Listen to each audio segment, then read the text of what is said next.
जय हिंद। देखिए, इस वीडियो में हम पढ़ेंगे आरआरबी ग्रुप डी 2022 का अक्टूबर शिफ्ट में जो एग्ज़ाम होने वाले हैं और सितंबर में हो गए हैं। तो जो भी अभी तक की सितंबर में शिफ्ट में जो भी मैथ्स के क्वेश्चन पूछे गए हैं उनका निचोड़ लगभग टॉप 50 क्वेश्चन जो बार बार सितंबर के महीने में आरआरबी ग्रुप डी में पूछे गए हैं उनका पूरा निचोड़ जो है मैथ्स का वो हम इस वीडियो में देखेंगे। और क्या अप्रोच रहेगी हमारी ये भी देखेंगे और एमसीक्यू के रूप में करेंगे और साथ में ये भी देखेंगे कौन से टॉपिक से कौन कौन से क्वेश्चंस पूछे जा रहे हैं। तो आइए शुरू करते हैं। पहला क्वेश्चन आपके सामने कुछ इस तरह से है, ए और बी का अनुपात 5:3 है। यदि ए की 40% की वृद्धि की जाए और बी में 15% की कमी की जाए तो नया अनुपात क्या होगा। देखो, बताया क्या है, ए और बी का यहाँ पे अनुपात क्या है, 5:3 है। अब मैं बराबर करने के लिए और इन संख्याओं को, ताकि ये जो 15% और 40% है, इजी बनाने के लिए क्या करता हूँ, इन दोनों को 5/3 की जगह 500/300 भी लिख सकता हूँ, कोई अंतर नहीं पड़ेगा। ठीक। अब क्या कह रहा है कि ए में 40% की वृद्धि की जाए, तो अब नया जो रेशियो बनेगा उसको समझते हैं कैसे बनेगा। वृद्धि करने के बाद A/B बराबर क्या बनेगा, अगर मैं क्या करता हूँ, ए में 40% की वृद्धि कर दूँ, ए क्या है अपना 500 अब मिल के आ गया है। अब 500 में अगर मैं 40% की वृद्धि कर देता हूँ, इसका मतलब 500 का 40% होगा कितना, तो 500 का 10% होगा 50 और 40% होगा 50 गुणे 4 यानी 200। तो 500 का 40% क्या होगा, 200 होगा। यानी कि 500 में हम क्या करेंगे, 200 जोड़ देंगे, वृद्धि कर देंगे। इसी तरह से मैं बात करूं तो बी की क्या कह रहा है, बी में 15% की कमी कर दी जाए। बी कितना है, 300 था। अब 300 का 15% कितना होता है, 300 का 10% होता है 30 और 5% होगा 15, यानी 30 15 45। यानी कि 300 में 15% यानी कि 45 की कमी कर दें। अब इसको सॉल्व कर लो आप, तो 500 दो 700 हो जाएगा और 300 में 45 घटा दोगे तो कितना आएगा, 265। यानी 700/265 आपका क्या हो जाएगा, ये आपका आंसर हो जाएगा। ठीक है, 45 यानी कि 65 नहीं, 255, हाँ 255 होगा। यानी कि 700/255 इसका राइट आंसर हो जाएगा। क्या हो जाएगा, 700/255। आई होप आप समझ पाए होंगे। नेक्स्ट क्वेश्चन देखते हैं। नेक्स्ट क्वेश्चन है, एक सेकंड।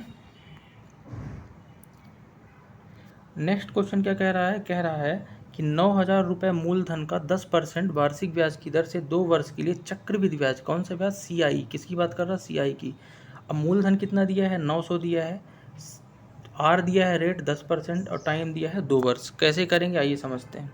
देखो, सबसे पहले 2 वर्ष की बात करा, 2 वर्ष का मैं डायरेक्ट सबसे पहले क्या करूं, दर निकाल लूं। क्या कर लूं, दर निकाल लूं। तो 2 वर्ष की दर कैसे निकालूंगा, 10% की बात कर रहा है तो पहले वर्ष क्या आएगी दर, CI 10%। दूसरे वर्ष जो आएगी 9,000 का ही, सॉरी दर नहीं, मैं डायरेक्ट कैलकुलेशन ही कर लेता हूँ वैल्यू रख के।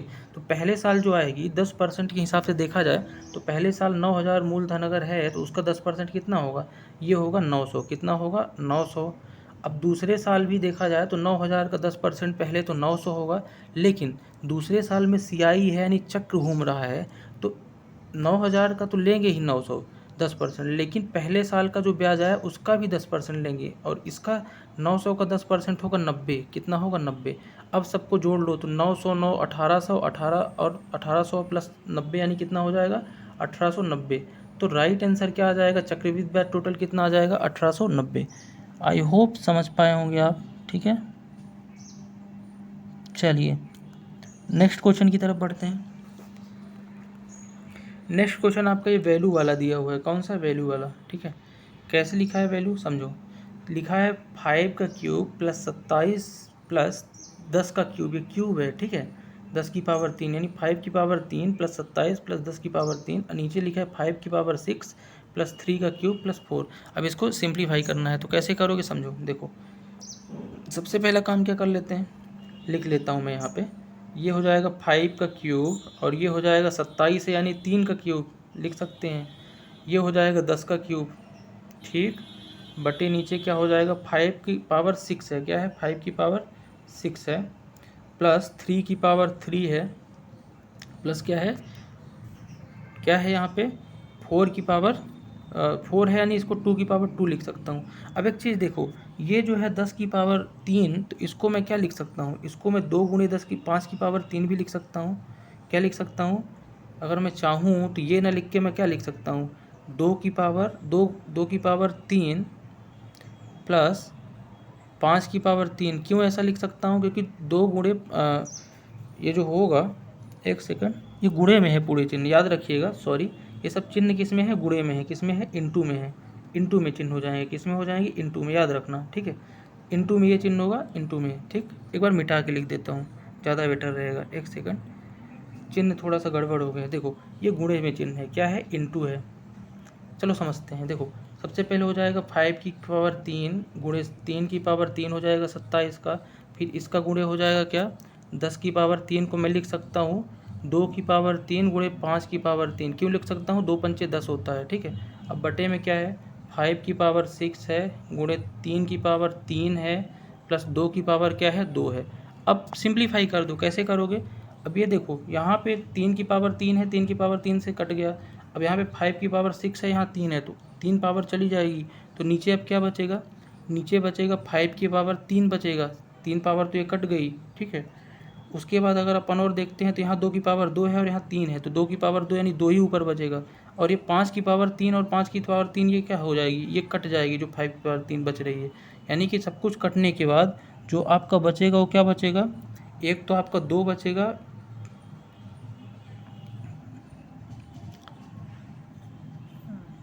2 बच रहा केवल।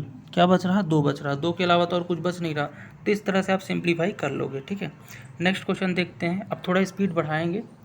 नेक्स्ट क्वेश्चन है, किसी समीकरण के मूल जो है -3 और 2 हैं। क्या है? माइनस और 3 और 2। तो समीकरण क्या होगा? इसके लिए एक सिंपल सा क्या होता है? फॉर्मूला होता है। क्या होता है अगर समीकरण निकालोगे? Alpha square minus alpha plus beta into x फिर प्लस अल्फ़ा इंटू बीटा, जहाँ पे अल्फ़ा क्या है? क्या है? -3 है और बीटा क्या है? 2 है। अब रख दो अल्फ़ा और बीटा की वैल्यू, तो अल्फ़ा स्क्वायर यानी -3 का स्क्वायर क्या हो जाएगा? 9। सॉरी, ये अल्फ़ा स्क्वायर नहीं होगा, ये होगा एक्स स्क्वायर। क्या होगा? फॉर्मूला बनेगा आपका x square minus alpha plus beta into x plus alpha into beta, ये फॉर्मूला बनेगा, ठीक है। तो यहाँ पे एक्स स्क्वायर तो आ जाएगा, माइनस अल्फ़ा प्लस बीटा की वैल्यू क्या है? -3 प्लस 2, यानी -3 और प्लस 2 जोड़ोगे तो -1 बचेगा। और -1 यदि बाहर का -1 माइनस माइनस प्लस हो जाएगा, तो ये -1 और माइनस प्लस 1 हो जाएगा, यानी कि क्या आ जाएगा? प्लस का एक्स। क्या आ जाएगा? प्लस का एक्स। फिर आगे जाओगे तो अल्फ़ा इंटू बीटा करोगे तो -3 इंटू 2 करोगे तो -6 आएगा, और ये माइनस का ही रहेगा। तो राइट बराबर 0। तो आपका समीकरण क्या बना? X square plus x minus 6 बराबर 0, ठीक है। समझ गए? चलो ठीक। नेक्स्ट क्वेश्चन देखते हैं। यहाँ पे जो फॉर्मूला बनेगा, कभी भी अल्फ़ा और बीटा यानी दो मूल दिए हो तो x square minus alpha plus beta into x plus alpha into beta, ये फॉर्मूला याद रखना, ठीक है।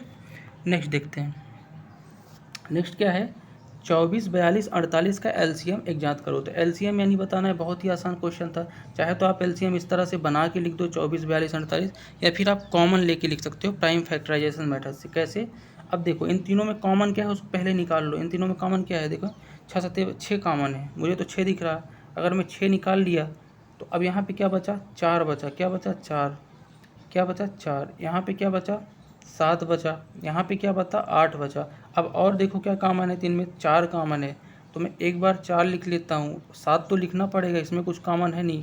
अब 4 एक बार जब ले लिया तो इससे क्या बचा? 4 दूनी 8 यानी 2 ही बचा। क्या बचा? 2। तो इस तरह 6 चौको 24 दूनी 48 सत्ते जो भी आए हो जाएगा, ठीक है। 48 गुणे 7, ठीक, निकाल लेना 48 गुणे 7। ये है प्राइम फैक्टराइजेशन मेथड। अगर नहीं बनेगा तो आप अपने तरीके से निकाल लीजिएगा, ठीक है, जो आपका तरीका है, ठीक। नेक्स्ट क्वेश्चन है कि 6, ये लिखा हुआ है, इस तरह से लिखा हुआ है, मैं लिख देता हूँ हिंदी में। ये देखो ऐसे लिखा है, 6 की पावर x प्लस 7 बराबर 6 की पावर 4 है, तो x की वैल्यू निकालना है। क्वेश्चन इस तरह है। अब देखो यहाँ पे आधार दोनों क्या है? समान है, तो तुलना कर लो। आधार समान है तो x बराबर 7 क्या हो जाएगा? इधर का 4 हो जाएगा। अब पक्षांतर कर दोगे तो x बराबर 7 इधर आ जाएगा, तो क्या हो जाएगा? 7 में 4 चले गए 3, और भी माइनस का, क्योंकि पक्षांतर होगा तो उधर चला जाएगा, तो x बराबर क्या आ गया? -3। नेक्स्ट क्वेश्चन बढ़ते हैं। नेक्स्ट क्वेश्चन क्या बोल रहा है? नेक्स्ट क्वेश्चन बोल रहा है कटोरी की बाहरी त्रिज्या 9 सेंटीमीटर है और मोटाई 2 सेंटीमीटर है, तो कटोरी की धारिता। कटोरा कैसे होता है भाई? कटोरा कुछ इस तरह से होता है, आधा कटा हुआ यानी अर्धगोले के रूप में, किसमें, अर्धगोले के रूप में, ठीक है। तो उसका जो त्रिज्या दी है r बराबर कितना दिया है, 9 दिया है, और मोटाई कितना दिया है, d बराबर कितना दिया है, 2 मोटाई। तो जब कभी भी ये बड़ा वाला r है, कौन सा, आंतरिक बाहरी त्रिज्या है, लेकिन आंतरिक त्रिज्या के लिए क्या करेंगे, जो मोटाई है उसको घटा देंगे, तो r बराबर 7 आ जाएगा, 9 में 2 चले गए। अब आपको पता होना चाहिए कि गोले का धारिता मतलब आयतन की बात कर रहा है, ठीक है। और एक सेकंड मिटा दिया मैंने, हाँ यहाँ पे आर क्या आया था, बड़ी वाली त्रिज्या 9 और डी क्या आया था, 2, यानी छोटी आर निकालेंगे आंतरिक, तो 9 में 2 चले गए, 7 आएगा। और फिर फॉर्मूला लगा देंगे 4/3 पाई आर, पूछा क्या है यहाँ पे,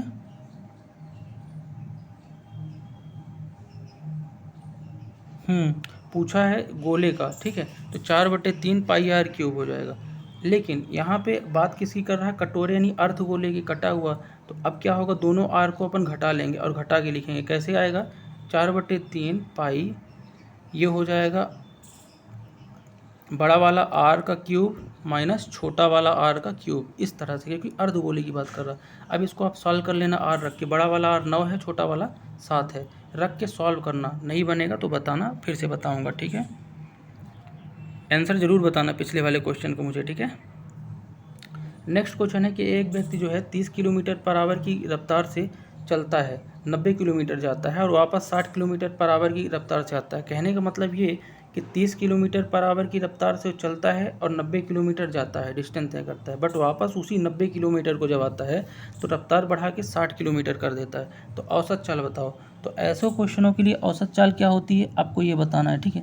तो ऐसे क्वेश्चनों में अपने को इससे मतलब ही नहीं है, अपन क्या करेंगे, डायरेक्ट औसत चाल का फार्मूला लगाएंगे। क्या होता है औसत चाल, यानी एवरेज स्पीड बराबर 2x/x + y, जिसमें से x y क्या है, 30 किलोमीटर और 60 किलोमीटर, दो चाल रख दो, 2 गुणे 30 गुणे 60/x + y कितना हो जाएगा, 90, 60 30 90, ठीक है। इसको जब सॉल्व कर दोगे तो क्या आएगा, ये इससे कटा, ये इससे कटा, ये 3 दाम 30, 3 त्रिकाई 9, 3 एकम 3, 3 दूनी 6, 10 दूनी 20 दूनी 40, तो 40 किलोमीटर पर आवर क्या आ गया आपका, औसत चाल आ गया। क्या आ गया, औसत चाल, ठीक है। आई होप आप समझ पा रहे होंगे। चलो नेक्स्ट क्वेश्चन देखते हैं। नेक्स्ट क्वेश्चन है, किसी संख्या के 7 गुना में से 14 घटाने पर उसी संख्या में से 5 गुना में से 6 जोड़ने के बराबर है। समझना, कोई संख्या है जिसमें 7 गुना में से 14 घटा दें और उसी संख्या में 5 गुना में से 16 जोड़ दें तो बराबर हो जाए। मुझे नहीं पता है संख्या क्या है, तो मैं संख्या क्या मान लेता हूँ, x है। क्या है, x है माना। अब देखो x में मैं अब x की बात करूँगा, x का 7 गुना तो कितना होगा, 7x। उसमें कितना जोड़ने घटाने की बात कर रहा है, 14, तो 7 गुना मैंने 14 घटा दिया।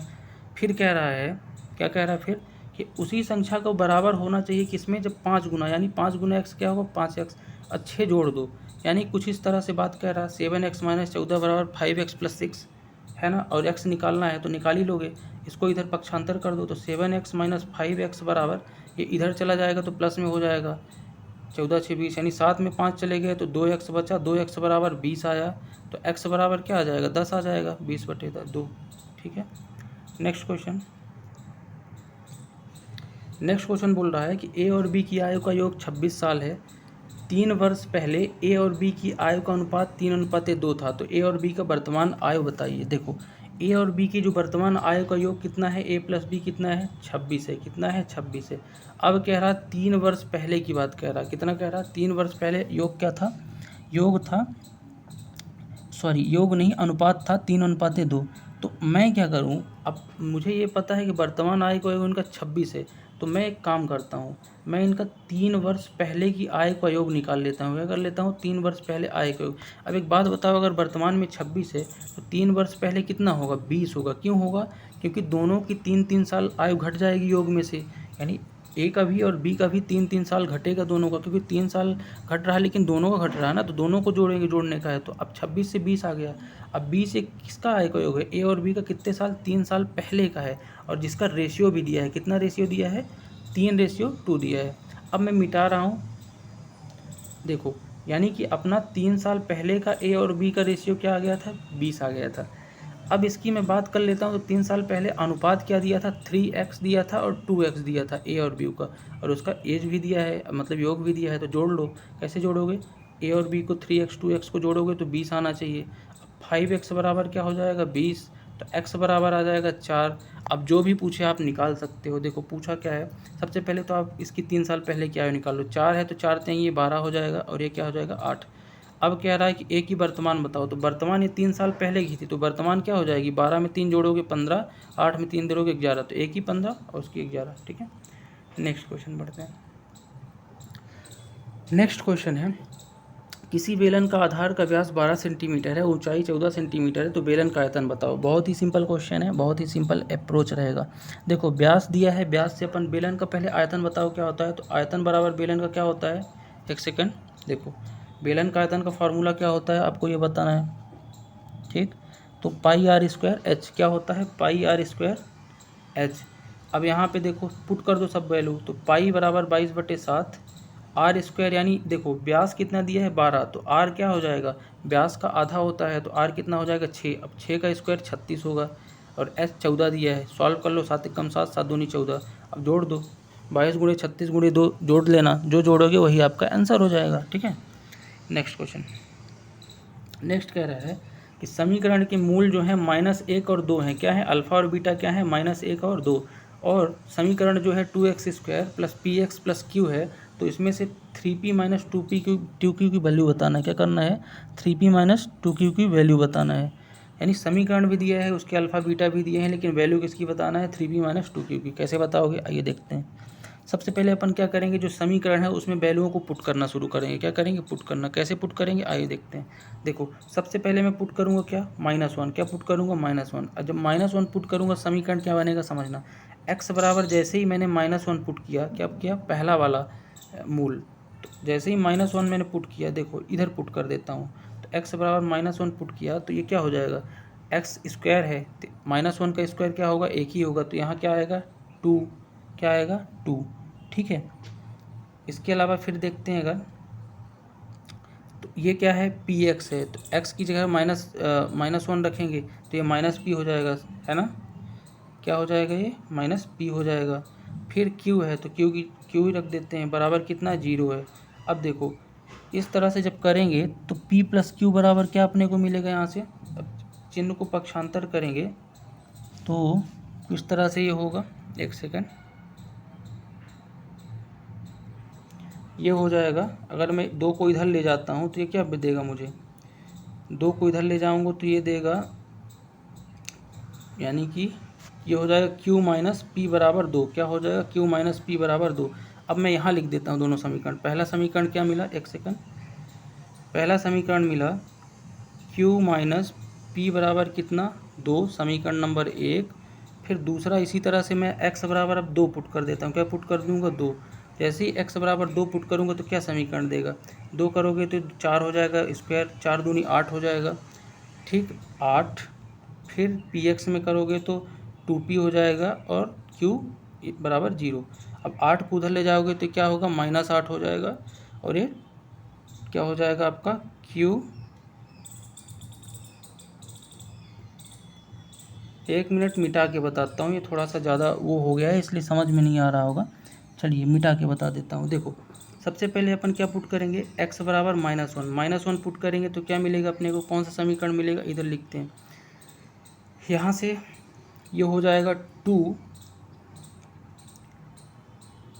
-1 का स्क्वायर यानी 2 हो जाएगा, सब कुछ कटे पीटे। और px में x अगर रख देंगे तो ये क्या हो जाएगा, माइनस का p हो जाएगा, और ये अगला जो है क्या हो जाएगा,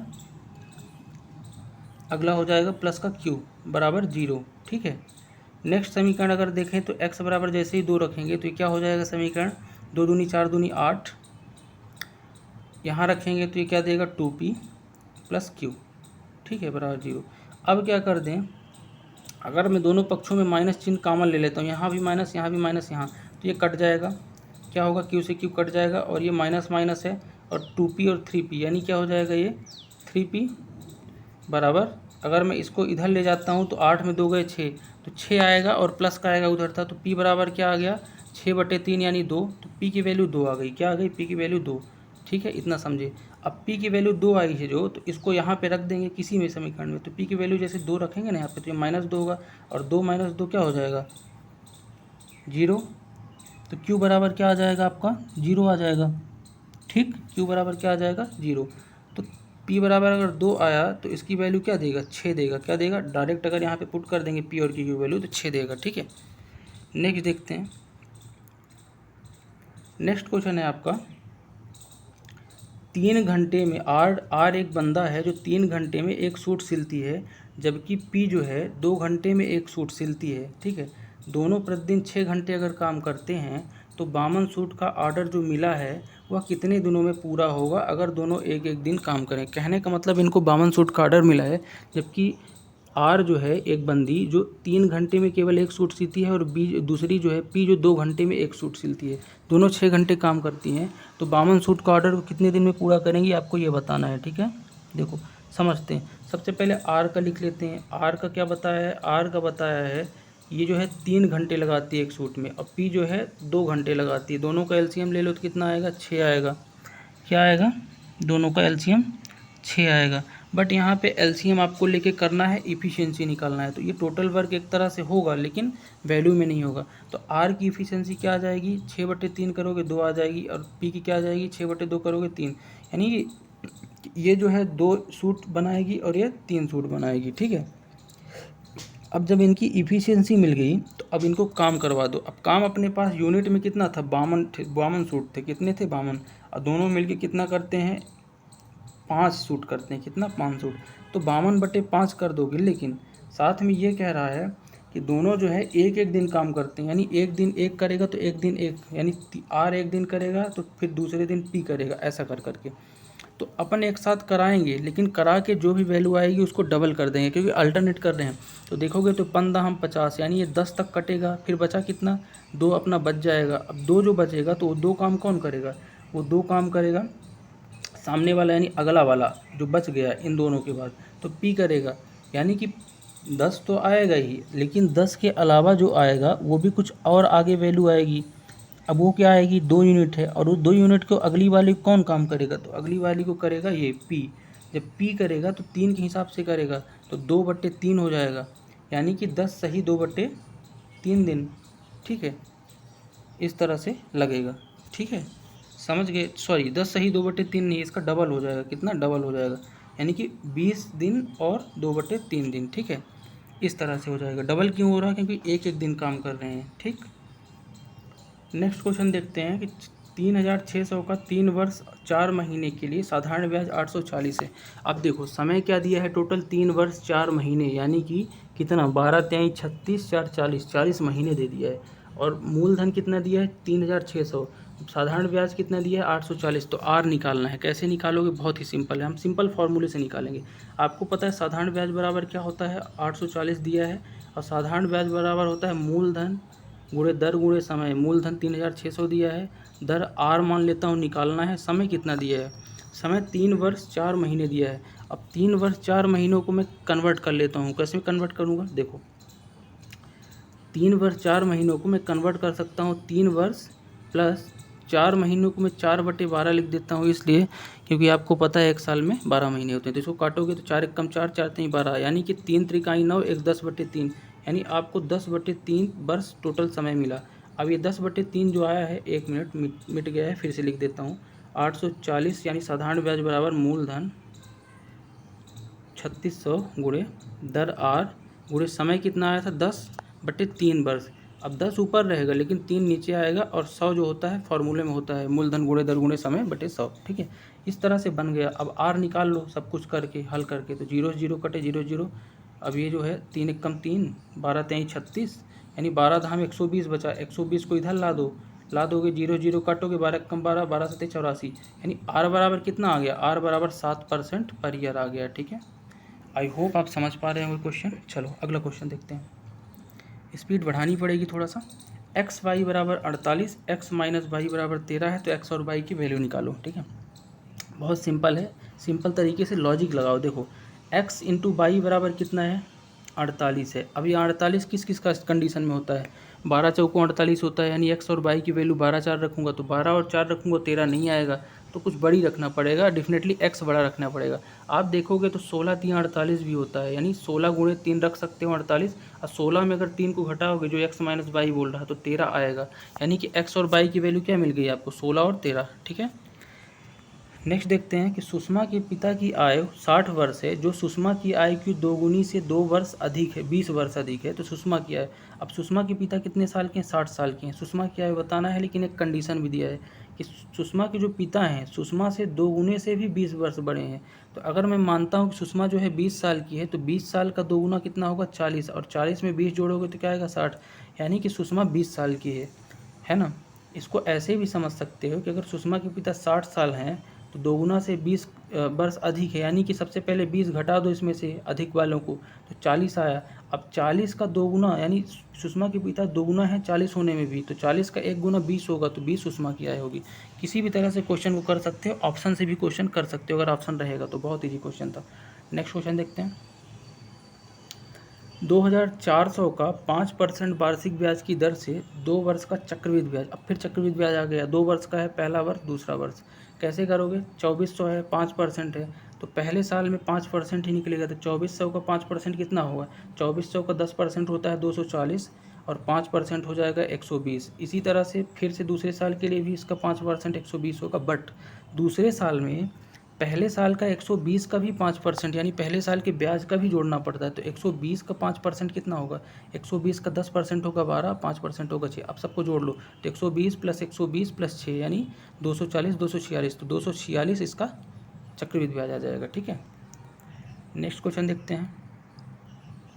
14 सेंटीमीटर व्यास वाले गोले का पृष्ठीय क्षेत्रफल बताओ। तो अगर व्यास कितना है, सबसे पहले बताओ गोले का पृष्ठीय क्षेत्रफल होता क्या है भाई, इसका फॉर्मूला क्या होता है, क्या आप लोगों को पता है। यहाँ पे दिया क्या है क्वेश्चन में कि 14 सेंटीमीटर व्यास वाले गोले का पृष्ठीय क्षेत्रफल बताओ। तो गोले का संपूर्ण पृष्ठीय क्षेत्रफल क्या होता है, 4πr², यही होता है क्या, 4πr²। ठीक है, अब यहाँ पे डी दिया है, क्या दिया है, डी। अब डी बराबर क्या होता है, 2r। तो डी अगर 14 है और आर निकालना है तो आर क्या हो जाएगा, 7 हो जाएगा, आर क्या हो जाएगा, 7 हो जाएगा। तो आपके पास आर क्या आ गया, 7 आ गया। पुट कर दो इस फार्मूले पे 4πr² में, तो कैसे पुट करोगे, देखो पुट करें, जैसे 4 गुणे 22/7, r² 7 है, यानी 49 हो जाएगा, काट दो, 7 7 49, यानी कि 22 चौको 88 गुणे 7, 88 गुणे 7 जो आएगा वही आपका आंसर होगा। ठीक है, 88 गुणे 7 कितना आएगा, 616 आएगा, तो 616 इसका आंसर हो जाएगा। ठीक है, नेक्स्ट क्वेश्चन देखते हैं। यदि लंबाई चौड़ाई और ऊंचाई का अनुपात क्या है, 4 6 8 है, और घनाभ का आयतन 192 सेंटीमीटर क्यूब है, तो लंबाई चौड़ाई ऊंचाई निकालिए। ये क्वेश्चन क्या कह रहा है, ये क्वेश्चन ये कह रहा है कि लंबाई, देखो घनाभ में लंबाई चौड़ाई ऊंचाई होती है। अब लंबाई चौड़ाई ऊंचाई का क्या है, length width L B, S का क्या दिया हुआ है, रेशियो 4 6 8। मैं इनको एक्स के फॉर्म में लिख देता हूँ, 4x 4x 6x और 8x इनका रेशियो है घनाभ का, और इनका आयतन भी दिया है, क्या दिया है, 192 सेंटीमीटर क्यूब। तो अब इनको घनाभ का आयतन होता क्या है, तो घनाभ का आयतन होता है LVH। इसी फॉर्मूले पे रख देंगे इनके रेशियो को, तो जैसे रखेंगे ना, v की वैल्यू दी है आयतन की 192, और LVH की वैल्यू क्या दी है, 4x गुणे 6x गुणे 8x। सॉल्व करोगे इनको तो कितना हो जाएगा, 6 चौको 24, 24 गुणे 8 यानी 192 एक्स क्यूब हो जाएगा, क्या हो जाएगा, 192 एक्स क्यूब बराबर 192। अब पक्षांतर कर दो तो 192 इधर आएगा, तो 192/192 कितना हो जाएगा, 1 हो जाएगा, यानी एक्स क्यूब बराबर क्या मिला, 1। तो एक्स बराबर भी 1 होगा। ठीक, जब x बराबर 1 होगा तो लंबाई चौड़ाई ऊंचाई बताने के लिए 4x 6x और 8x में वैल्यू रख दो, तो 4 6 8 ही वैल्यू भी आ जाएगी, भाई x बराबर 1 ही है। ठीक है, नेक्स्ट देखते हैं। नेक्स्ट क्वेश्चन बोल रहा है कि ए किसी काम को 12 दिन में कर सकता है, और बी कह रहा है, एक सेकंड, ए किसी काम को 12 दिन में कर सकता है, और ए जो है बी से 25% अधिक कार्यकुशल है, यानी कार्य क्षमता इसकी अधिक है, तो बी उस काम को कितने दिन में करेगा। आओ समझते हैं, बहुत ही सिंपल लेकिन बहुत ही ट्रिकी क्वेश्चन है भाई साहब। देखो, ए जो है किसी काम को 12 दिन में कर सकता है, ठीक। अब बी के बारे में कुछ नहीं बताया, लेकिन बी के बारे में एक चीज़ बताया, उस बी के बारे में एक चीज़ जो पता है ना, उससे ए की इफिशियंसी निकाल सकते हैं। कैसे, देखो कह रहा है कि ए जो है बी से 25% अधिक कार्यकुशल है, यानी 25% का मतलब क्या होता है, 1/4 होता है, यानी कि ए जो है बी से 1/4 अधिक है, यानी बी की वैल्यू क्या हो गई, 4 हो गई, इफिशियंसी क्या हो गई, 4 हो गई, लेकिन ए की 1 अधिक यानी 4 1 5 हो जाएगी, यानी कि ए और बी की अगर इफिशियंसी देखो तो ए की 5 आ गई और बी की 4 होगी। अब इफिशियंसी में अगर गुणे कर दो समय को तो क्या मिल जाता है, टोटल वर्क मिल जाता है, यही मोस्ट इंपॉर्टेंट पॉइंट था। इफिशियंसी का किसी की इफिशियंसी उसके टाइम में गुणा कर दोगे तो क्या मिलेगा, टोटल वर्क। तो 12 पंचे 60, यानी 60 टोटल वर्क इसके लिए भी आ गया। अब इसके लिए अगर 60 टोटल वर्क आ गया, अब बताना था कि बी कितने दिन में करेगा, तो ई टोटल वर्क में जब किसी की इफिशियंसी को डिवाइड कर दो तो उसका समय पता चल जाता है। तो 60 में 4 को डिवाइड करोगे तो 15, यानी बी जो है कितने दिन में, 15 दिन में कर पाएगा। समझ गए। चलो नेक्स्ट क्वेश्चन देखते हैं। किसी भिन्न के अंश में 10% की वृद्धि और हर में 5% कमी करने पर वह भिन्न स्वयं का 4/5 गुना हो जाती है। तो एक ज्ञात कीजिए कि भिन्न कौन सी, समझते हैं। देखो भिन्न और अंश, सॉरी हर और अंश की बात की है, लेकिन यहाँ पे आपको कुछ भी नहीं दिया है कि अंश और हर रखना क्या है, कुछ रखना है कि नहीं रखना है, तो अपन कुछ भी मान लेते हैं। मैं मान लेता हूँ x और y मान लेता हूँ, क्या मान लेता हूँ, x और y ही मान लेता हूँ, ठीक है। तो अगर उसके अंश में यानी x में 10% की वृद्धि कर रहे हैं, कितनी, 10% की, तो अपने आप में मैं थोड़ी देर के लिए इसे मान लेता हूँ ये 100x है और ये कितना है, ये भी 100y है, ठीक है। तो जब अपन इसमें क्या करेंगे, 10% के अंश में वृद्धि करेंगे तो 100x है तो कितना हो जाएगा, 110x हो जाएगा, 10% 10 बढ़ जाएगा, और यहाँ 5% की कमी करेंगे हर में तो ये 95 हो जाएगा बाई। अब पूछा क्या है कि वह भिन्न ज्ञात कीजिए, क्या करिए, भिन्न ज्ञात कीजिए। लेकिन यहाँ पे बताया है कि जब ये काम अपन कर देते हैं, जब ये काम क्या कर देते हैं, कर देते हैं, तो भिन्न जो है स्वयं की कितने गुना हो जाती है, 4/5 गुना हो जाती है, यानी कि 110x बटे 95 बाई बराबर कितना, 4/5। अब यहाँ से इनको सॉल्व करके x और y की वैल्यू निकाल लो, इसका इधर गुणा होगा, इसका इधर गुणा होगा, और x और y की वैल्यू आ जाएगी। आई होप कि x और y की वैल्यू आप यहाँ से निकाल पाओगे, ठीक। नहीं बनेगा तो बताना। इसका राइट आंसर जो होगा मैं बता देता हूँ, 38/55 होगा, ठीक है। नेक्स्ट क्वेश्चन है, ए और बी मिलकर किसी काम को 40 दिन में करते हैं, बी और सी साथ मिलकर 60 दिन में, सी और ई साथ मिलकर 20 दिन में कर सकते हैं, तीनों मिलकर कितने दिन में करेंगे। देखो क्या बोल रहा है, ए प्लस बी जो है 40 दिन में कर सकते हैं, बी प्लस सी जो है 60 दिन में कर सकते हैं, और सी प्लस ए जो है ना कितने दिन में कर सकते हैं, ये 20 दिन में कर सकते हैं। तीनों का एलसीएम निकालो तो टोटल वर्क आ जाएगा। एलसीएम कितना आएगा, 40 60 और इसका 40 60 और इसका एलसीएम कितना आएगा, ये आएगा आई थिंक 120 आना चाहिए, है ना, 120। तो 120 इसका एलसीएम आएगा। अब सबकी इफिशियंसी निकाल लो, तो ए प्लस बी की साथ की इफिशियंसी कितनी होगी, 120/40 करोगे 3 आएगी, 120/60 करोगे तो 20 और 2 आएगी, और इसकी कितनी आएगी, 6 आएगी, यानी कि इनकी इफिशियंसी आ गई। अब सबको जोड़ लो, क्योंकि ए प्लस बी प्लस सी निकालना था, तो इन सबको जब जोड़ोगे ना तो इनका जोड़ हो जाएगा 2a प्लस बी प्लस सी होगा। क्यों होगा ऐसा, क्योंकि 2 बार ए बी सी तीनों है, तो 2a प्लस बी प्लस सी, और इनका सबका इफिशियंसी कितना आ जाएगा, 6 2 8 3 11, कितना आ जाएगा, 11। तो 11 इफिशियंसी आ गया। लेकिन अब 2abc का आया है, अब abc का निकालना है तो क्या हो जाएगा, abc का क्या हो जाएगा, abc का हो जाएगा 11/2, 2 इधर पक्षांतर हो जाएगा, तो abc की इफिशियंसी क्या आ गई, 11/2। अब इफिशियंसी मिल गई। अब निकालना क्या था कि तीनों एक साथ काम को कितने दिन में करेंगे। इफिशियंसी पता है, टोटल वर्क पता है, तो काम कितने दिन में, दिन निकालने के लिए क्या करते हैं, टोटल वर्क में अपन क्या करेंगे, इफिशियंसी को इधर देखो, इधर इफिशियंसी में क्या करेंगे, डिवाइड कर देंगे। तो 11/2 है, यानी 2 ऊपर चला जाएगा और 11 नीचे रहेगा, ठीक। अब इसको सॉल्व कर लेना, 240/11, यानी जो भी आए सॉल्व करके देख लेना, उतने दिन होंगे, ठीक है। नेक्स्ट क्वेश्चन, दो संख्याओं का गुणनफल जो है 8410 है, 8410 है, यदि उन संख्याओं का HCF 29 है तो एलसीएम। बहुत सिंपल क्वेश्चन है। क्या फार्मूला होता है, संख्याएं मान लो a इंटू बी हैं, तो संख्याओं का गुणनफल जो है उनके HCF और एलसीएम के गुणनफल के बराबर होता है। इस फार्मूले पे करोगे, ठीक है। तो अपने को संख्याओं गुणनफल a इंटू बी कितना दिया है, 8410 दिया है।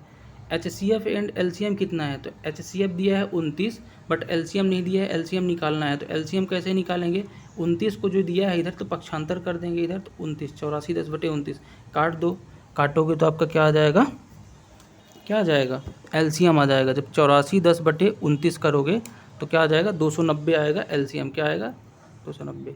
समझ गए, संख्याओं गुणनफल उनके HCF एलसीएम के बराबर होता है।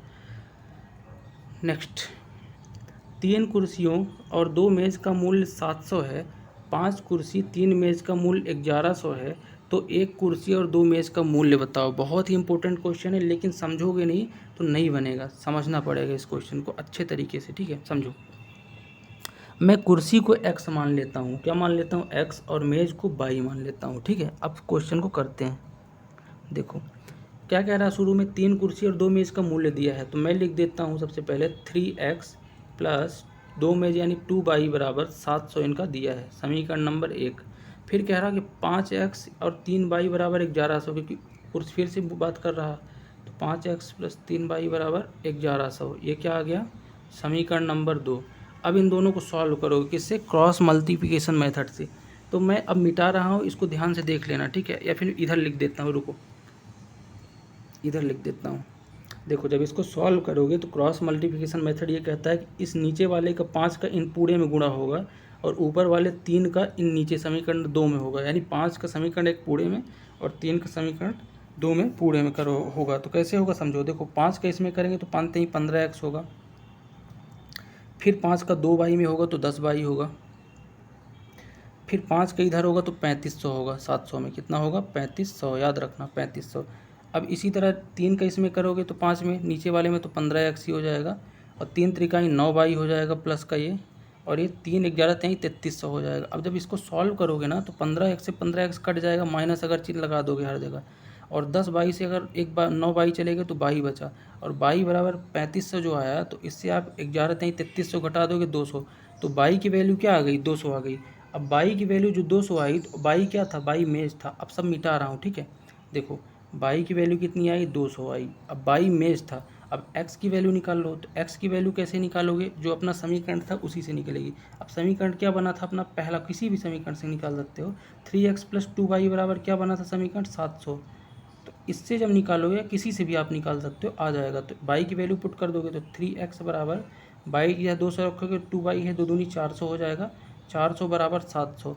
यहाँ से जब पक्षांतर करोगे तो 300 होगा, तो 3x बराबर 300 और x बराबर क्या हो जाएगा 100, क्या होगा 100, यानी कि x बराबर आपका क्या आ गया 100 आ गया। अब पूछा क्या है, एक कुर्सी और 2 मेज़ का मूल्य जोड़ के, तो x क्या है, कुर्सी का है, यानी 100 कुर्सी का है, और 2 मेज़ यानी एक मेज़ का मूल्य कितना है 200 है, तो 2 मेज़ का मूल्य 400 हो जाएगा। तो 400 और 100 कितना आ गया 500, तो राइट आंसर हो जाएगा 500, ठीक है। नेक्स्ट क्वेश्चन देखते हैं कि एक राशि पर 8 वर्षों में साधारण ब्याज मूलधन का 11/25 गुना है। समझना, देखो 11/25 गुना है क्या, साधारण ब्याज मूलधन का, यानी कि साधारण ब्याज यानी इंटरेस्ट ये है और मूलधन यानी पी ये है, ठीक है, इस तरह से समझो। और समय दिया है और निकालना है क्या, आर निकालना है। बस फॉर्मूला आपको पता है, PRT/100 होता है साधारण ब्याज का, मूलधन गुणे दर बटे समय गुणे समय बटे 100, ठीक है। तो रख दो, तो अपने पास इंटरेस्ट क्या है 11 है, तो 11 बराबर हो जाएगा साधारण ब्याज कितना है, साधारण ब्याज 11 है, मूलधन कितना है 25 है, 25 गुणे समय कितना है 8 है, दर निकालना है आर बटे 100 होता है ना, 100 कर दो। अब यहाँ से पक्षांतर करके आर निकाल लो, कैसे निकालोगे समझो, देखो निकाल देता हूँ। तो 100 गुणे 11 हो जाएगा, 100 ऊपर जाएगा, 100 गुणे 11 हो जाएगा, और बाकी चीज़ें नीचे आ जाएंगी, चलो नीचे आ जाएंगी इधर, 25 गुणे 8, और आर को इधर ही रहने दो, आर को इधर ही, आर ही तो निकालना है। जब सॉल्व करोगे तो कैसे करोगे, 25 से कम 25, 25 से कुछ 100, 4 एक कम 4, 4 दूनी 8, तो 11/2 क्या आ गया आर की वैल्यू। तो 11/2 का मतलब होता है 5.5% पर ईयर रेट आ गया, ठीक है। आई होप आप समझ पा रहे होंगे। नेक्स्ट क्वेश्चन देखते हैं, स्पीड थोड़ा तेज़ रहेगी क्योंकि क्वेश्चन ज़्यादा हैं और एग्ज़ाम आपके नज़दीक हैं, ठीक है। नेक्स्ट क्वेश्चन क्या बोल रहा है, देखिए, पाइप ABC एक टंकी को क्रमशः 5, 8, 12 घंटे में भर सकते हैं, तो तीनों एक साथ कितने में भरेंगे, वही क्वेश्चन है। ABC हैं, एक है 5 घंटे में, एक है 8 घंटे में, एक 12 घंटे में भरता है। एलसीएम निकाल लो, टोटल वर्क आ जाएगा। 8, 5 और 12 का एलसीएम क्या होगा, 8, 5 और 12 का एलसीएम क्या होगा भाई, इसका एलसीएम निकाल लेना जो भी होगा, और एलसीएम निकालने के बाद इनकी इफिशिएंसी निकाल के सबकी इफिशिएंसी को जोड़ के बटे टोटल वर्क कर दोगे तो आंसर आ जाएगा। करके देखना, नहीं बनेगा तो बताएंगे, ठीक है। नेक्स्ट है, एक रेलगाड़ी 200 मीटर प्लेटफार्म को 40 सेकंड में तथा एक व्यक्ति 20 सेकंड में पार करता है, पार करती है तो रेलगाड़ी की लंबाई बताइए। ये बहुत इंपॉर्टेंट क्वेश्चन है, ठीक है, और बार बार पूछ रहा है। इसको फिर से समझते हैं। देखो, कह रहा है कि एक रेलगाड़ी जो है 200 मीटर लंबे प्लेटफार्म को 40 सेकंड में पार करती है तथा एक व्यक्ति को अलग से 20 सेकंड में ही पार कर जाती है। तो जब कभी भी खंभे या किसी व्यक्ति को ये पार करेगी रेलगाड़ी, तब वो स्वयं को ही पार करेगी, क्योंकि खंभे या व्यक्ति की जो लंबाई है उसको हम नगण्य मान लेते हैं, ठीक है। यानी कि स्वयं को ही पार कर रही है। क्या कर रही है? स्वयं को ही पार कर रही है। तो अब देखो, यहाँ से अगर अपने को रेलगाड़ी की लंबाई निकालना है तो मैंने माना रेलगाड़ी की लंबाई क्या है? x है। अब यहाँ पे दिया क्या है? 200 मीटर लंबा प्लेटफार्म को 40 सेकंड में। तो यानी कि जब 200 मीटर लंबा प्लेटफार्म को पार करेगी तो दूरी में 200 मीटर लंबा प्लेटफार्म के साथ साथ अपना x दूरी को भी पार करेगी। जब इनको पार करेगी तब 40 सेकंड समय लग रहा है। और आपको पता है कि समय बराबर क्या होता है? दूरी बटे चाल। दूरी बटे चाल। अब चाल हमको यहाँ पे पता नहीं है, चाल क्या है पता नहीं है, लेकिन एक लॉजिक है। क्या है लॉजिक?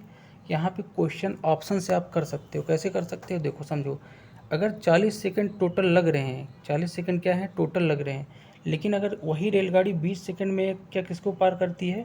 किसी व्यक्ति को, यानी खुद की लंबाई को। तो अगर मैं मान लेता हूँ कि जो रेलगाड़ी की लंबाई है, ऑप्शन अगर दिए हैं आपके पास 200, 300, 400, 500, तो ऑप्शन के हिसाब से तो मैं 200 वाले ऑप्शन को अगर उठाऊँगा तो ये देखूँगा कि अगर 200 सब लेट सपोज रेलगाड़ी की लंबाई 200 मीटर है और वो 20 सेकंड में किसी आदमी को पार कर रही है, यानी खुद को ही पार कर रही। तो अगर 200 मीटर गाड़ी की लंबाई है और 20 सेकंड समय लग रहा, तो चाल क्या आ जाएगी? 200/20। और 200/20 करोगे तो 10 मीटर पर सेकंड आएगी चाल। क्या आएगी? 10 मीटर पर सेकंड। यानी कि अगर 10 मीटर पर सेकंड चाल आई है, और वही चीज़ अगर यहाँ पे भी कर दोगे और गाड़ी का क्या मान लोगे कि रेलगाड़ी जो है ना 200 मीटर क्या है? लंबी है, तो x की जगह मैं डायरेक्ट 200 लिख दूंगा। तो जब रेलगाड़ी प्लेटफार्म और 200 मीटर स्वयं को भी पार करेगी तब 40 सेकंड लगेगा। और दूरी बटे क्या होता है? चाल समय होता है। तो चाल कितनी मैंने मान लिया है? 10 मीटर पर सेकंड निकाल लिया है, क्योंकि जैसे ही मैंने 200 माना गाड़ी की लंबाई और 20 सेकंड समय है, तो 200/20 करोगे 10 मीटर पर सेकंड आया था, ठीक है। तो कुल दूरी बटे समय चाल कर दोगे तो 40 सेकंड आना चाहिए। तो सॉल्व करो जब 200 कितना होता है? 400। 400/10 कितना होता है? 40। यानी कि आप यहाँ से सेटिस्फाई हो गए कि रेलगाड़ी की लंबाई कितनी है? 200 मीटर ही है, ठीक है। तो ऑप्शन से इस क्वेश्चन को करना तो जल्दी होगा, बाकी तरीका और भी है समीकरण के द्वारा। नेक्स्ट क्वेश्चन देखते हैं। नेक्स्ट क्वेश्चन बोल रहा है कि ABCD एक समचतुर्भुज में एंगल DCB 40 डिग्री है। कितना है? 40 डिग्री है। तो ADC एंगल निकालना है। क्या करना है? ADC एंगल निकालना है। तो कैसे करोगे समझो। मान लो ये चतुर्भुज है। क्या है ये? ये चतुर्भुज है, ठीक है, चतुर्भुज है। इसमें से मैं एंगल बना लेता हूँ ABCD, ठीक है। अब कह रहा है कि एंगल DCB यानी कि DCB यानी इस वाले एंगल का कितना दिया है? 40 डिग्री दिया है। और ये वाला एंगल पूछा है ADC यानी ADC, ये एंगल पूछा है। ये दोनों एंगल किधर है? आमने सामने है। असम चतुर्भुज का जो कंडीशन है ये कहती है कि आमने सामने वाले जो सम्मुख कोण है उनका योग क्या होना चाहिए? उनका योग होना चाहिए 180 डिग्री। क्या होना चाहिए? टोटल कितना होना चाहिए? सम्मुख कोणों का योग 180 डिग्री। तो 40 एक का दिया है, तो दूसरे का 180 में 40 अगर घटा देंगे दूसरे का पता चल जाएगा, और वो होगा ADC का 140 डिग्री सेल्सियस, ठीक है। आई थिंक समझ गए आप। नेक्स्ट क्वेश्चन है, दो पूरक कोण A-B बराबर 24 हैं। कितने हैं? 24 हैं। दो पूरक कोण है A-B बराबर 24 डिग्री हैं, तो A की वैल्यू बताओ। अब देखो ये क्वेश्चन, पूरक कोण क्या होते हैं? दो पूरक कोणों का योग कितना होता है? हमेशा योग कितना होता है? 90 डिग्री। क्या होता है? 90 डिग्री, ठीक है। दो पूरक कोणों का योग कितना होता है? 90 डिग्री, ठीक है। तो अगर दो पूरक कोणों का योग 90 डिग्री होता है और दोनों पूरक कोणों के बारे में उनका माइनस बताया है कितना? A-B बराबर 24 डिग्री। तो मैं अगर A+B 90 डिग्री होता है पूरक कोणों का, तो मैं लिख दूँ कितना? 90। और फिर इस दोनों को सॉल्व कर लेता हूँ। तो सॉल्व करूँगा तो B से B कट जाएगा और 2A। अब 2A बराबर कितना हो जाएगा? 90 10 100 यानी 104। कितना? 104 हो रहा? हाँ 104। तो 104, तो A बराबर क्या आ जाएगा? 52 आ जाएगा। कितना आ जाएगा? 52। A ही निकालना था क्या? हाँ, नहीं 52 नहीं, 57 होगा। 104/2 करोगे तो 57 A आ गया। यानी कि 90 क्या होगा? दूसरा क्या होगा? दूसरा 33 होगा, तब जाके 90 होगा। यानी पूरक कोण दोनों का योग 90 डिग्री होना चाहिए। इससे निकाल सकते हो, ठीक है। नेक्स्ट क्वेश्चन है, किसी त्रिभुज की तीन भुजाएं जो है 32, 60 और 68 सेंटीमीटर है। त्रिभुज का क्षेत्रफल बताओ। मैं इनको थोड़ा छोटा कर लेता हूँ, छोटा हो जाएगा क्या देखता हूँ। 4 अठे 32, 15 चौको 60, 4 एक कम 4, 4 सत्ते 28, 17 चौको 64, यानी 8, 15, 17 बना लिया। अब एक बात बताओ, समकोण त्रिभुज में 8, 15, 17 जो है उसका कुछ बनता है क्या? 8, 15 जो 17 है इसका एक ट्राइपेड बनता है कि नहीं बनता समकोण त्रिभुज में? पाइथागोरस थ्योरम के द्वारा पढ़ा होगा आपने। तो इसमें पाइथागोरस थ्योरम में जब आप रखोगे तो इसका ये ट्राइपोड बन जाएगा, ट्रिपलेट। और ट्रिपलेट जब ये बन जाएगा तो यहाँ से फार्मूला क्या हो जाएगा समकोण त्रिभुज का? 1/2 गुणे आधार गुणे ऊंचाई हो जाएगा कि नहीं हो जाएगा? फार्मूला क्या हो जाएगा? फार्मूला 1/2 गुणे आधार गुणे ऊंचाई, ठीक है, आधार गुणे ऊंचाई, यही होता है क्या? ठीक। अब यहाँ पे आधार कितना दिया है? 1/2। आधार कितना दिया है? 32 दिया है। कितना दिया है? 32। मैंने छोटा करा लिया है, दिया एक्चुअल में कितना है? 32। ऊंचाई कितनी दी है? ऊंचाई दी है आपकी कितनी दी है? ऊंचाई ऊंचाई आपकी 60 दी है। ये थोड़ी ना ऊंचाई है, ये ऊंचाई है। 15 चौको 60, 60 दी। अब सॉल्व कर लो तो 2 से 16 दूनी 32, 16 छक्का 96, यानी 960 वर्ग सेंटीमीटर आपका क्या आ गया? एरिया आ गया। ठीक है, आई होप आप समझ पाए होंगे। नेक्स्ट क्वेश्चन बहुत ही इंपॉर्टेंट क्वेश्चन है, डेसिमल फ्रैक्शन का। ये कैसे करोगे इसको? P/Q फाइंड करना है। ये वैल्यू लिखी हुई है जिसमें 67 में बार लगा है, केवल 67 में बार लगा है। तो इसको करने का बहुत आसान तरीका है, समझना। देखो P/Q बराबर क्या होगा? सबसे पहले जो पॉइंट के पहले है उसको लिख लो। पॉइंट के पहले 4 है, लिख लिया, फिर प्लस लगा दो। क्या लगा दो? प्लस। अब पॉइंट के बाद जो चीज़ें हैं उनको लिखना शुरू करो। तो सबसे पहले पूरी संख्या को लिख दोगे पॉइंट के बाद जितनी है। 567 है, 567 मैंने लिख दिया, ठीक। उसके बाद फिर उसको 567 में से घटा दोगे जिसमें बार नहीं लगा है। तो यहाँ पे 5 में बार नहीं लगा है तो उसको क्या करेंगे? 567 में से घटा देंगे। और फिर यहाँ नीचे बटे, 4 में बटे नहीं करेंगे, यहाँ नीचे बटे क्या करना है? जितने संख्याओं में बार लगा है उतने 9 कर देना है। 67 यानी 2 संख्याओं में लगा है तो 9 कर दिए। और जितने में नहीं लगा है, पॉइंट के बाद की बात कर रहा हूँ बार, जैसे 5 में नहीं लगा है उतने आपको 0 बढ़ाना है। अगर एक और संख्या होती तो और बढ़ा देते। तो इस तरह से आपका ये बनेगा। फिर सॉल्व कर दो तो 567 में 5 चले गए तो 562 आया।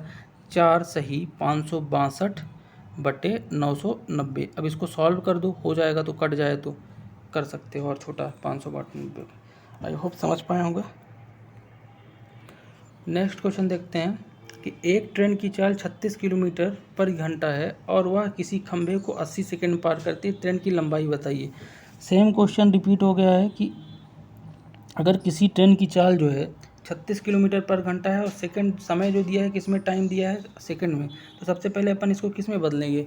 चाल को किलोमीटर पर घंटे से मीटर पर सेकंड में। तो बदलने के लिए क्या करते हैं अपन?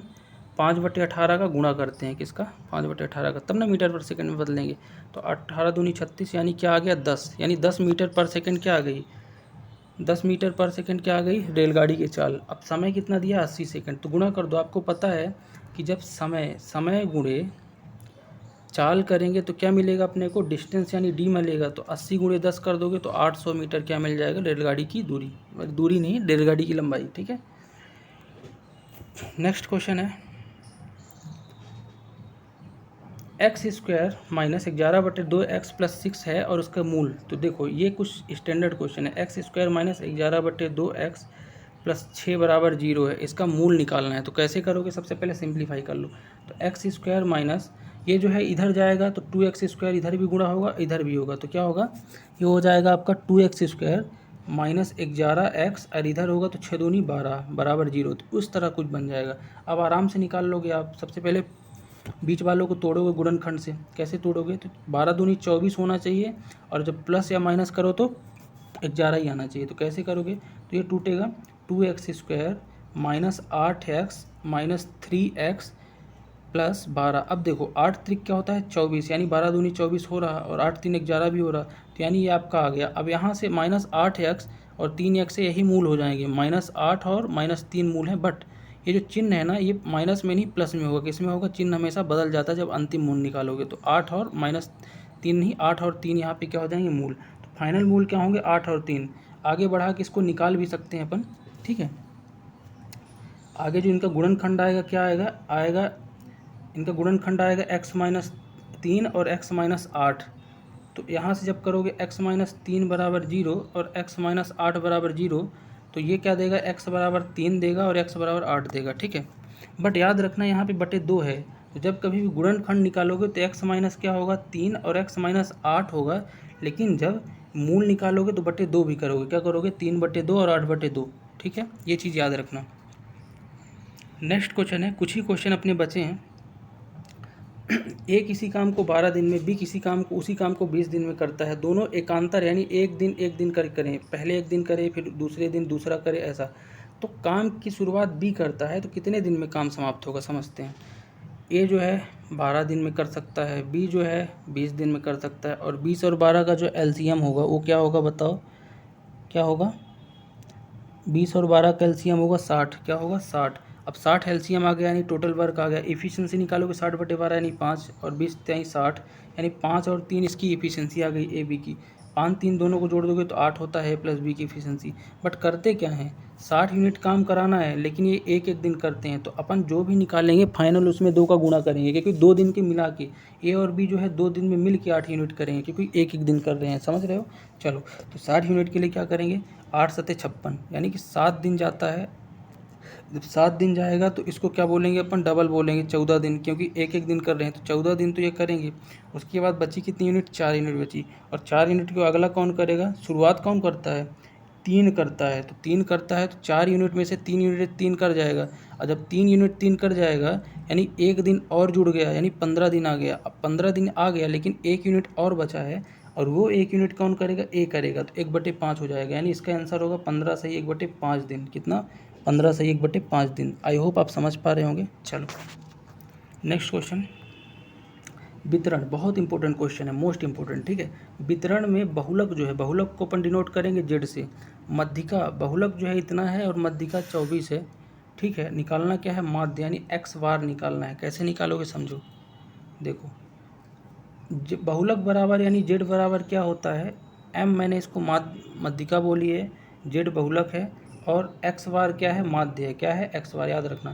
तो जेड बराबर होता है 3 गुणे मध्यिका यानी एम माइनस 2 गुणे माध्य यानी एक्स बार। ये फार्मूला होता है, याद कर लेना, ये क्या होता है फार्मूला, इस फार्मूले से होगा पुट। ठीक है, एक सेकंड, तो इस फार्मूले में रख देंगे। तो जेड बराबर कितना है, 23.2 है, बराबर 3 इंटू एम, यानी माध्यिका कितनी एम है, तो यानी 3 गुणे 24, यानी कितना हो जाएगा 3 गुणे 24, और फिर माइनस 2x बार, यानी माध्य निकालना है 2x बार। अब पक्षांतर कर दो, ये 72 होगा, और -2 है तो इधर आएगा, तो ये हो जाएगा 2x बार माध्य, और ये इधर आएगा, तो ये 24 या 72 माइनस 23.2। अब इसको क्या करोगे, घटा लेना, घटाने के बाद 2 को इधर क्या करना, डिवाइड कर देना, तो आपका आंसर आ जाएगा एक्स बार, वही आपका माध्य होगा। ठीक है, नेक्स्ट क्वेश्चन है, x² माइनस 5x प्लस 6 बराबर 0 है, तो इसके मूल निकालना है। बीच वाले को पकड़ लो हमेशा, तो ऐसे तोड़ो कि अगर उनको गुणा करो तो 6x² आए, और जोड़ो तो -5x आए, तो देखो -3x -2x कर दोगे, इससे आ जाएगा। तो अब -3 और -2 पता चला, लेकिन हमेशा चिन्ह जो है मूल में बदल जाते हैं, तो माइनस है तो +3 और +2 हो जाएगा। ठीक है, तो ये अल्फ़ा और बीटा मूल हो जाएंगे। नेक्स्ट है, एक ट्रेन किसी दूरी का 2/5 भाग 50 किलोमीटर पर आवर की दर से तय करती है और शेष दूरी 60 किलोमीटर पर आवर तय करती है, तो औसत चाल बताना है। तो कैसे बताओगे, सबसे पहले मैं इसको क्या मान लेता हूँ, टोटल 500 में ले लेता हूँ। अगर कुछ भी नहीं है तो मैं 500 वैल्यू मान लेता हूँ। तो 500 में से 2/5 यानी कि 200 जो चलती है, 2/5 मतलब 2 की बात कर रहा हूँ, तो 2 कितनी चलेगी, 200 किलोमीटर, मतलब 200 किलोमीटर के लिए कितनी रफ्तार चढ़ेंगे, कितनी रफ्तार चलेंगे, 50 किलोमीटर से। तो औसत चाल के लिए कभी भी अगर इस तरह क्वेश्चन आया तो क्या होता है, फॉर्मूला ध्यान रखो, औसत चाल बराबर होता है टोटल दूरी यानी TD, टोटल डिस्टेंस बटे टोटल समय यानी TT, टोटल टाइम, ये फार्मूला होता है। टोटल दूरी कितनी है, 500 मैंने मान ली है, क्या मान ली है, लेट सपोज कुछ भी नहीं है तो 500 मान लो, क्योंकि 5 भाग है इसलिए। अब उसमें से 2 भाग यानी 200 कितने किलोमीटर चलता है, तो 50 किलोमीटर से। तो अब यहाँ के इसका जो निकालेंगे अपन समय, तो कैसे निकलेगा, तो 200/50 करेंगे, यानी दूरी बटे चाल, तो समय आएगा, तो 200/50 करोगे 4 घंटे यहाँ से आएगा, बचा कितना 300, तो 60 किलोमीटर चलेगी, तो 300/60 करोगे तो कितना आएगा 5 आएगा। अब जोड़ दो इनको घंटों को, तो 500/9, तो 500/9 को जब सॉल्व करोगे यही यहाँ से आपकी औसत चाल मिल जाएगी। ठीक है,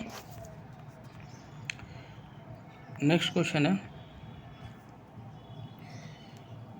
7,500 की राशि है, 7% प्रतिवर्ष की दर से मिश्र धन दिया है 9,750, तो समय बताना है। ठीक है, आपको मूलधन दिया है, अमाउंट दिया है, लेकिन ब्याज नहीं दिया है, तो ब्याज कैसे निकालोगे? ब्याज निकालने के लिए क्या होता है, इंटरेस्ट बराबर जो मूलधन यानी अमाउंट दिया है उसमें से अमाउंट में से किसको घटाओगे? मूलधन को यानी पी को, तो आपका क्या आएगा? ब्याज आ जाएगा। कैसे? देखो 9,750 में आप घटा लेना 7,500 को, तो यहाँ से इंटरेस्ट पता चल जाएगा। इंटरेस्ट कितना आ जाएगा यहाँ से? देखो इंटरेस्ट कितना आ जाएगा,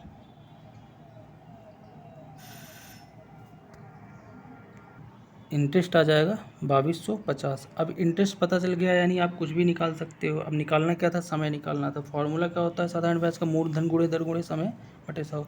रख दो फार्मूले पे। इंटरेस्ट कितना है? 2250। देखो इंटरेस्ट आ गया है यानी ब्याज आ गया है 2250। अब रख दो फार्मूले में, तो साधारण ब्याज यानी 2250 बराबर हो जाएगा मूलधन कितना है? 7,500 गुणे दर कितना है? 7 है, समय टी निकालना है टाइम बटे 100। अब इस फॉर्मूले से अब टी निकाल लोगे पक्षांतर करके इसको। ठीक है, चलो नेक्स्ट बताते हैं।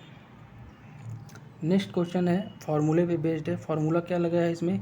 a³ माइनस b³ का, और ये फार्मूला क्या होता है? a minus b into a² plus ab plus b², ये फार्मूला होता है।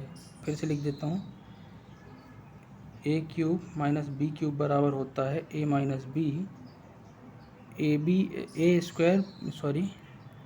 फिर आगे होता है a² plus ab plus b², ये इसका फार्मूला होता है। ठीक है, अब इस फार्मूले पे देखो तो चीज़ें पुट हैं। ऊपर a माइनस ए और b अगर 187 और 73 देखोगे तो ये लिखा है, नीचे देखोगे तो क्या लिखा है?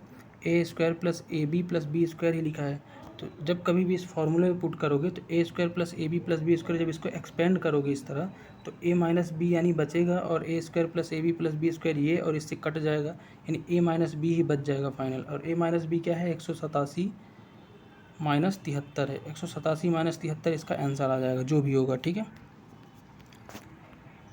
नेक्स्ट है, नेक्स्ट क्या बोल रहा है कि ए और बी किसी काम को क्रमशः 15 और 12 दिन में कर सकते हैं, तो दोनों कुल काम का जो है 3600 कमाते हैं, तो ए का हिस्सा बताओ। कैसे करोगे समझो। ए जो है 15 दिन में, बी जो है 12 दिन में कर सकता है, तो इनका टोटल वर्क क्या आ जाएगा? एलसीएम 15 और 12 का क्या आ जाएगा बताइए? 15 और 12 का जो एलसीएम आएगा, 15 और 12 का एलसीएम रुको देखते हैं। 3 से 3 चौको 12, 3 पचे 15, यानी 5 चौको बीतनी 60 आ जाएगा। यानी 15 चौको 60 इफिशियंसी इसकी 4 और इसकी 5 आ जाएगी। 5 4 9 इफिशियंसी होती है। अब ये कुल काम करते हैं। अब देखो 60 यूनिट जो करेंगे इनकी इफिशियंसी पता चल गई। अब यूनिट कराना ही नहीं है। इफिशियंसी कितनी है? 9 है टोटल। काम कितना है टोटल? पैसे कितना पा रहे हैं? 3600। यानी ए और बी का जो रेशियो मिला है क्या मिल गया है? 4:5। 3600/9 करोगे और निकालना ए का था, तो ए का रेशियो कितना है? 4 है। 4 का गुणा कर दोगे तो आ जाएगा 9 कम 9 9 चौको 36, यानी 4 चौको 1600, तो ए कितना पाता है? 1600। ठीक है, नेक्स्ट है 2400 रुपये की राशि का 5% प्रतिवर्ष की दर से 2 वर्ष का चक्रवृद्धि ब्याज। चक्रवृद्धि ब्याज कैसे निकालेंगे? 2 साल कैसे? 2400 को 5% कितना होता है? 10% 240, तो 5% 120। दूसरे साल भी 120 होगा, लेकिन दूसरे साल जो होगा पहले साल का भी ब्याज का भी 5% होगा, जो 6 होता है। और सबको जोड़ दो, 120 प्लस 6, ठीक आ जाएगा। नेक्स्ट है इस समीकरण के मूल बताओ। समीकरण के मूल के लिए बीच वाले को तोड़ दो, तो कैसे तोड़ोगे? ऐसे -4x और -2x। अब इनको जोड़ोगे तो -6x आएगा, गुणा करोगे तो 8x² आना चाहिए पहले और तीसरे का, आ रहा है। तो यानी -4 और -2 तो आ गए, लेकिन मूल हमेशा चिन्ह बदल जाएगा, तो ये 4 और 2 मूल हो जाएंगे। ठीक है, तो ये था मेरा पूरा वीडियो सेगमेंट आज का, और ये आपको बहुत काम आएगा। आरआरबी ग्रुप डी के सितंबर के महीने में हर एग्जाम मतलब हर शिफ्ट में पूछा गया है। तो आप लोगों को जिनका भी एग्ज़ाम आज कल परसों है उनको सबको बेस्ट विशेष मेरे तरफ से, और बेस्ट ऑफ लक। अच्छे से करिएगा, है ना। मिलते हैं नेक्स्ट वीडियो में, तब तक के